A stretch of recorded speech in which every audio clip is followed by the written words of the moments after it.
Hello, everyone. Welcome. You're watching Voices, and I'm your host this week, Eric D. Clark, and it's a joy to have you join us. Voices is a program of the Communication Department of the Atlantic Caribbean Union, and we're just delighted to cover the wonderful, beautiful islands of the Cayman Islands, the Turks and Caicos, and of course, North and South Bahamas. This week in studios, we're delighted to welcome our education, among other things. The Director of Education is Dr. Cheryl Rolle, and we have her with us. Welcome, Dr. Rolle. Thank you, Pastor Clark. I'm happy to be here with you on the show today. It's a delight to have you, and I want to ask you just to begin by sharing with our audience. I know this is not your first time, but tell us a little bit about Dr. Cheryl Rolle. Certainly. I am the first child born to Pastor Leslie McMillan and Wealthy McMillan. I have two sisters. They are all living in the U.S., contributing to in various areas in their fields. My sister Debbie is a teacher, and Terry is a human resource professional. I am an educator with over 30 years experience. I've served at the high school level as a teacher, a vice principal, principal, and then at the conference level as Education and Children's Ministries Director. Presently, I serve as the Director of Children's Ministries. This department is responsible for providing training resources and support to field directors as they work with those who minister to children in the churches. I am also the Director of Communication, and in this department, we serve the union and conference mission officers and directors by providing communication and support services so that they can effectively share the gospel, they can share organizational policies and current information and church news with the members, employees, and the public.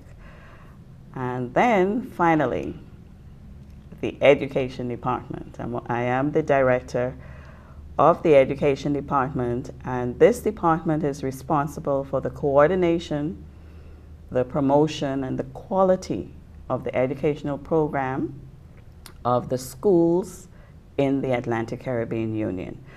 I work closely with the education directors in providing technical and professional support and training to administrators and teachers at the conference and the mission level.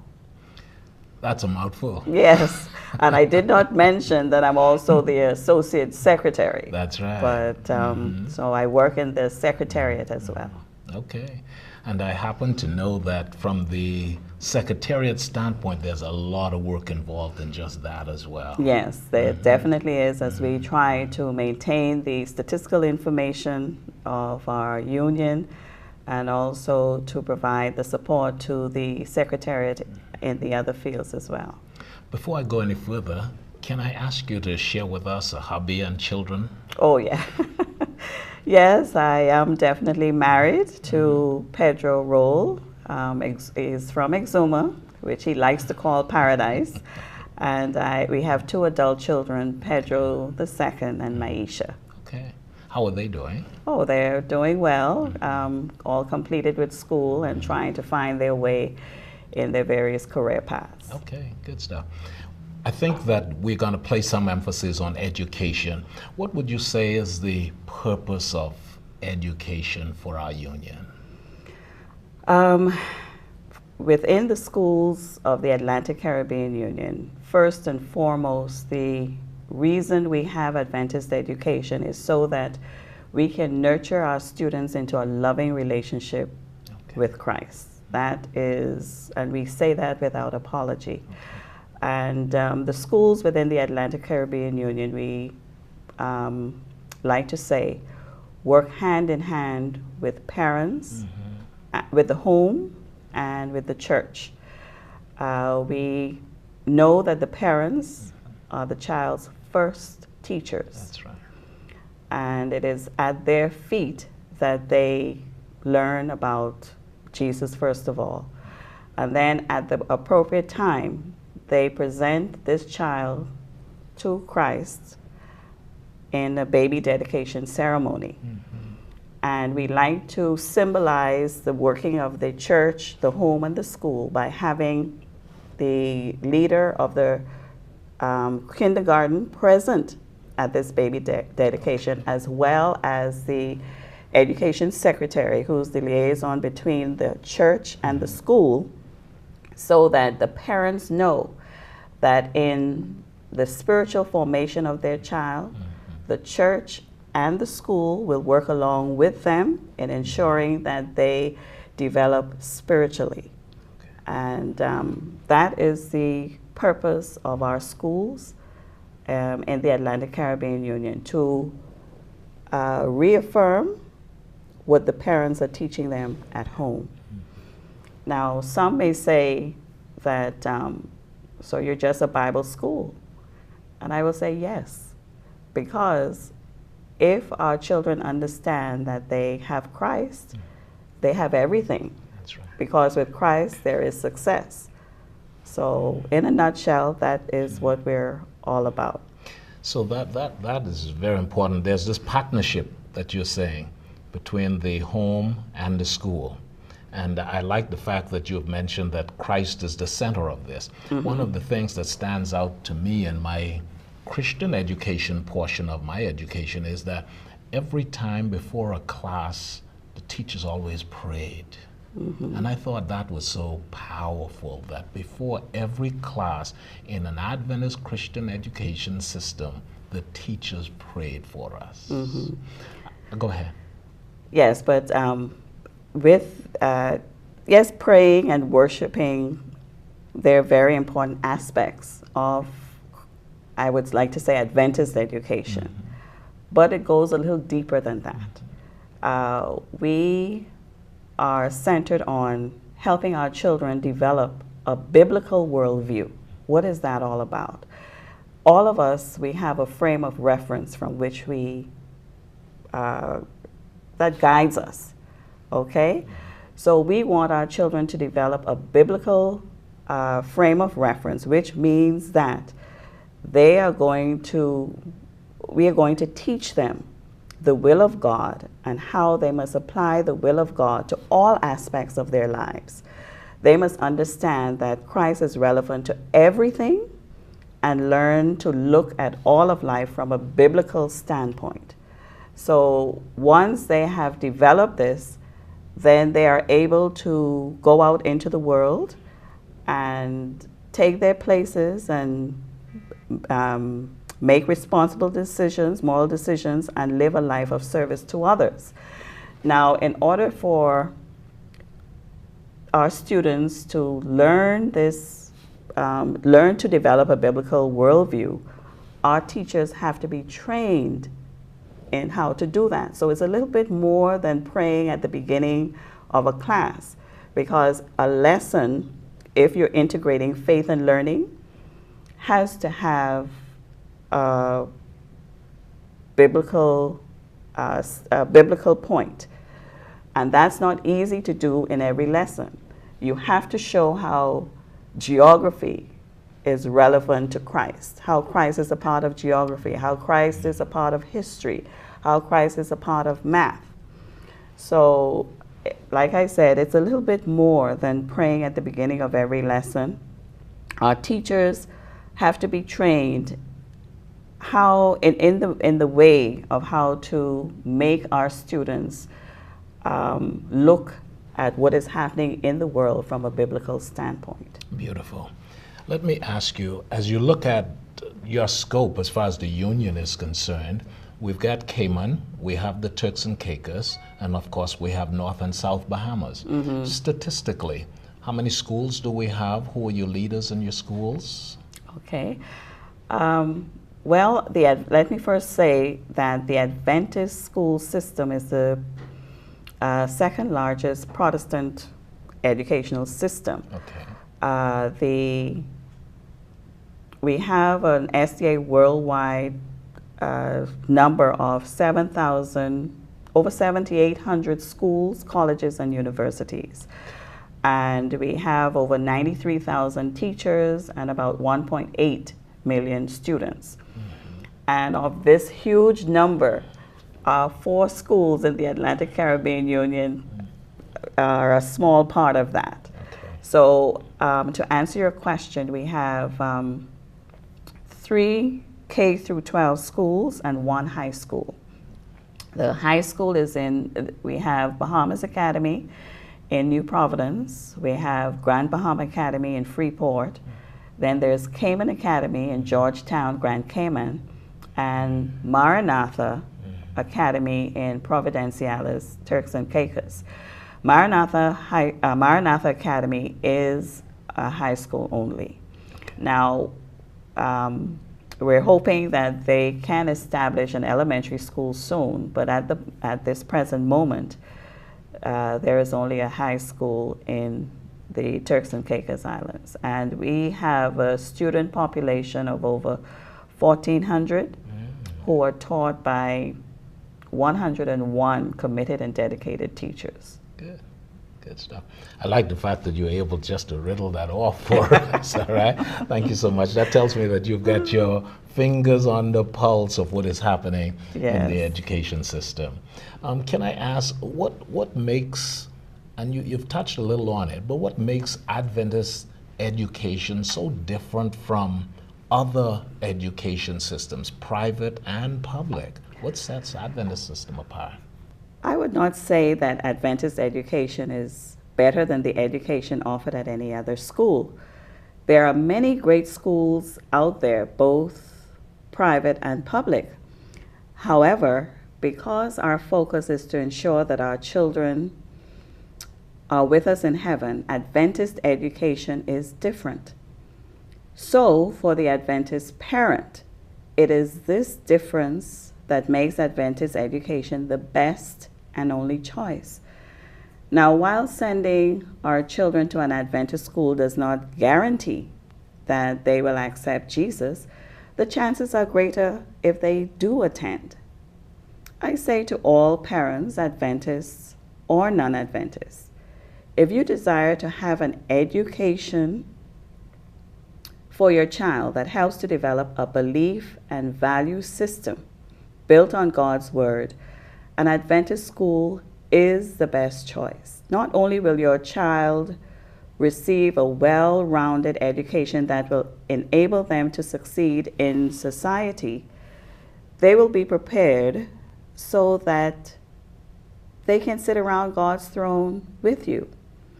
Now, mind you, Adventist education is expensive, but when we consider that our children's souls are at stake and their professional futures are in the balance, it is invaluable. It is priceless. We're going to take a break right now. When we come back, we're going to talk a little more. We're going to talk about your goals and visions for the next 5 years. And then I'd like for you to be able to mention 1 or 2 of the names of your principals, your education directors, etc. Okay? So please, we'll be right back. I'm T. Basil Sturr. In the book of Jeremiah chapter 29 and verse 11, we find these words, "For I know the plans that I have for you, saith the Lord, plans to prosper you and to give you an expected end." Most people who quote the book of Jeremiah chapter 29 go straight to verse 11. But many persons do not give you the context in which these words are found. The true context is found in verses 4 to 8. "Thus saith the Lord God of hosts, unto all that are carried away captives, whom I have caused to be carried away from Jerusalem unto Babylon, build ye houses and dwell in them, and plant gardens and eat the fruit of them. Take ye wives and beget sons and daughters, and take wives for your sons, and give your daughters to husbands, that they may bear the sons and daughters that may be increased there and not diminish. And seek the peace of the city, whither I have caused you to be carried away." There are many people who can only build when the conditions are right. But God is saying, I'm the one who brought you into Babylon. And in spite of the circumstances, I want you to build houses. I want you to plant gardens. I want you to pray for the peace of that city. And I want you to produce sons and daughters and allow them to continue to reproduce generations. Why? In spite of where you find yourself, God says, I have plans for you, and those plans are to prosper you and to give you an expected end. So the nations around the world that are infested with crime and diseases and challenges, it's okay for those who belong to the Lord, because within that environment, He still has wonderful plans for your life.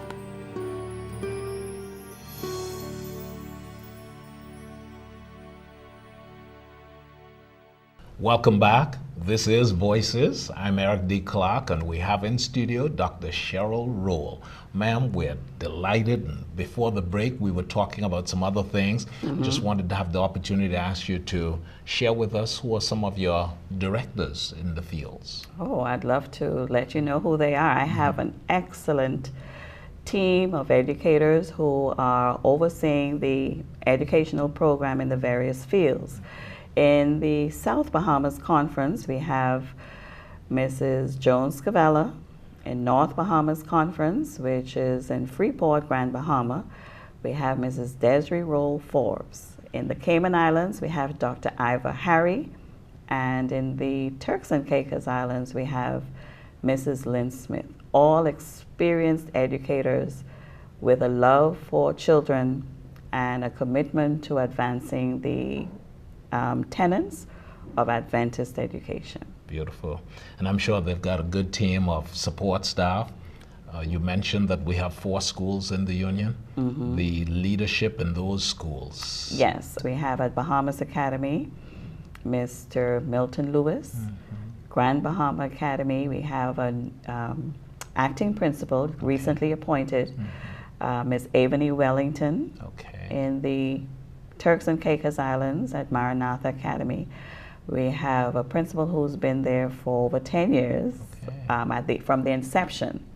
From the establishment of Maranatha Academy, has been there leading that school. We have Mr. Renford Trail. Okay. And then in the Cayman Islands, we have Dr. O'Neill Duncan. All right. Recently appointed. I think that he's going into his 2nd year, but doing an excellent job of leading our school. As you look to the future, what are some of the goals for the education department for this dynamic union?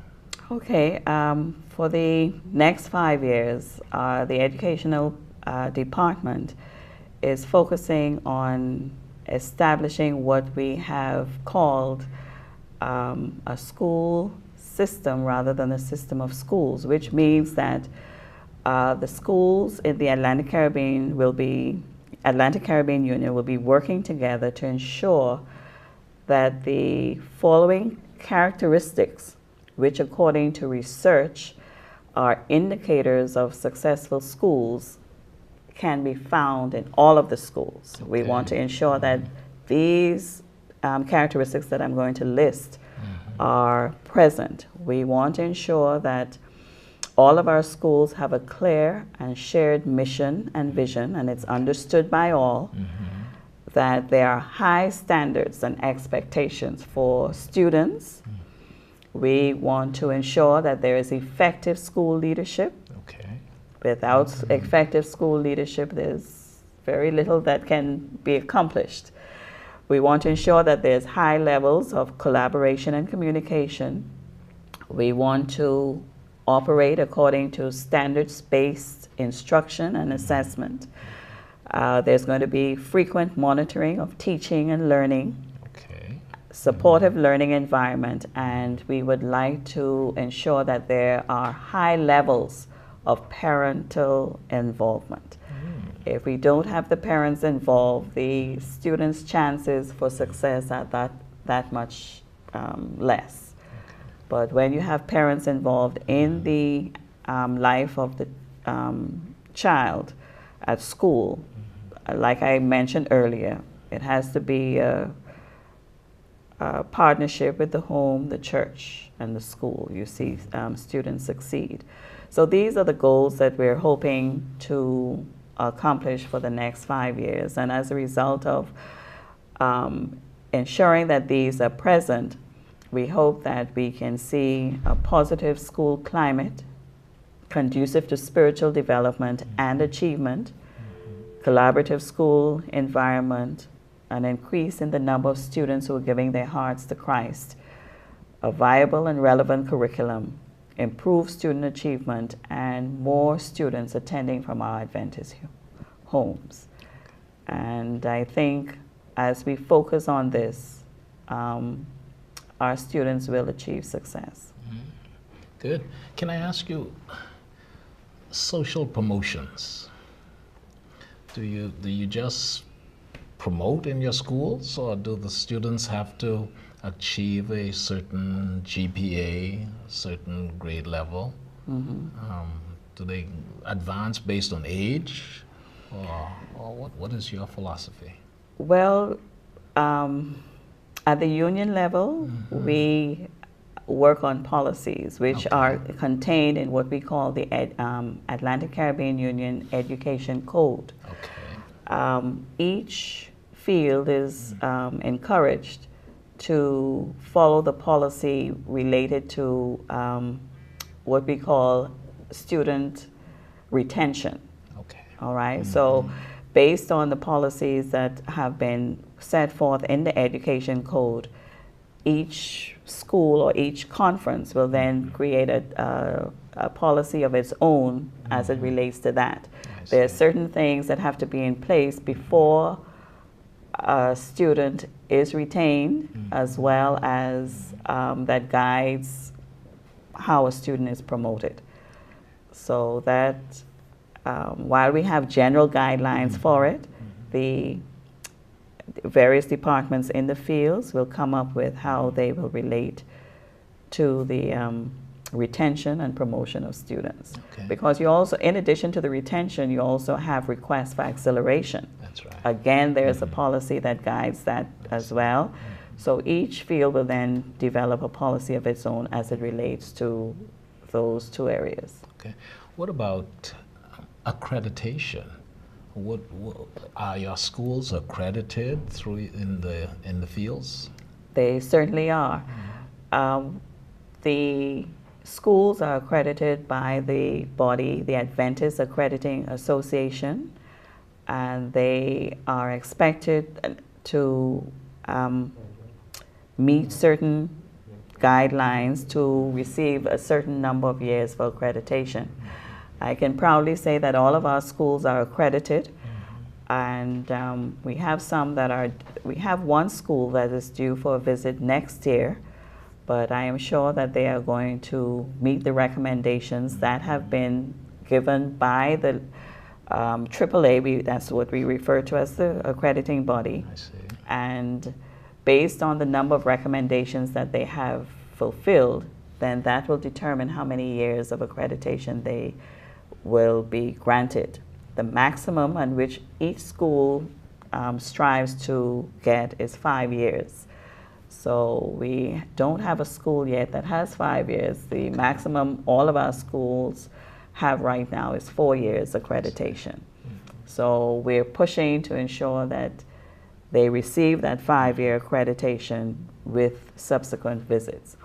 In addition, each school is encouraged to ensure that they meet the requirements of the various educational bodies of its country. Okay. So that is something that each field ensures takes place. Okay. So you're not operating in a vacuum. No. Each country has an impact on the educational system. That's correct. Okay. And with the accrediting, with the AAA, their visits are designed to ensure that they are doing, or it's designed to assess how well they're doing in meeting their goals and fulfilling its mission and vision for the school. It's often said, Dr. Rolle, that there's always room for improvement. As we sit today, and you look at, let's say, a year down the road, let's say 5 years down the road, what are some of the things that you would want to be assured that are in place for your institutions and the department as far as the vision for the next few years? Well, as I consider what's happening in our schools, we would like to see an improvement in support from our parents in our churches. We would also like to see, each school has its challenges with finances. Okay. So we would like to see an improvement in financial operations as well. And then as it relates to our classroom operations, we would like to, I mentioned it earlier, we would like to continue to work at implementing standards-based instruction and assessment, which means that we assess our students based on data that we get from them in the classroom.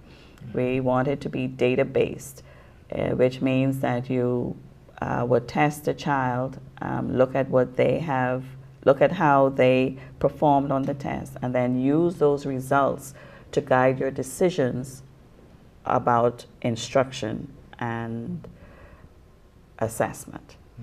All right, so that is going to be our focus actually beginning this year. Okay. We are going to be looking at how to use data more effectively in our schools to drive decisions about instruction and learning. Okay. I recognize that there is a role and function for the various directors to play. Your role at the union is quite different from the role of the education director at the conference level. And so you will not necessarily be calling shots, so to speak, at the level of the high school, like what happens there, or the primary school, or anything like that. Am I right about that? Yes, like I said, I coordinate and work closely with the education directors in supporting them, in giving them technical advice and professional support as to how to relate to teachers. There's a lot of training that's done from the union office of the directors as well as administrators and teachers. So we at the union level deal more with policy making and ensuring that the education directors have that support to implement the policies and regulations for governing the various schools in their districts. Okay. Let me ask, I heard you mention something about finances. There is a need for the church, the public, to support our schools. You would want to see that taken to another level? Well, I think schools are always institutions that, struggle as a result of finances. We're a private school, so that means that it's whatever happens is tied to tuition. Okay. And so we have parents in this financially challenged times where they're finding it a little difficult to always come up with tuition. But my answer to them is to go out in faith, because all of our schools are God ordained, and it's His desire that they should attend His schools. So if they go out in faith, He will provide for the education of His children. Okay, all right, beautiful. And finally, as you share any final words with us, can you just mention NCU? Is that part of our system? NCU, or Northern Caribbean University, is jointly owned by the Jamaica Union and the Atlantic Caribbean Union, which means that it's our tertiary institution. Okay. Somewhere that we would encourage our students to enroll once they've completed their high school education at one of our schools. It offers a wide variety of degrees, and again, it's an Adventist institution whose philosophy is to ensure that students continue their walk with the Lord. Beautiful. And Dr. Rolle, as we wrap up this program, it's been really a joy. I just wanted to ask you, we've got the Cayman Island folk, and they're watching and listening. We've got the Turks and Caicos folk, and of course in North and South Bahamas. Any final words for the brethren? Yes, I have some final words. I have spoken today about our schools offering a strong academic, faith, value, and service-based education while enriching students through athletics, art, music, and cultural activities. This is the place, our schools are the places where you can be assured your teaching will be reaffirmed and that they will continue to be taught about the Lord.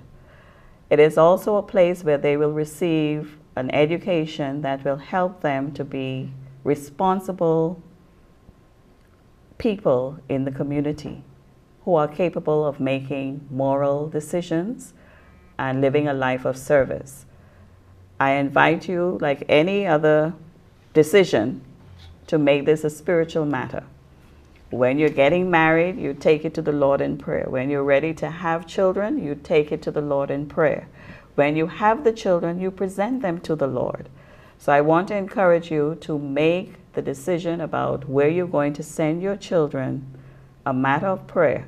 And I am sure that He will direct you to one of our schools.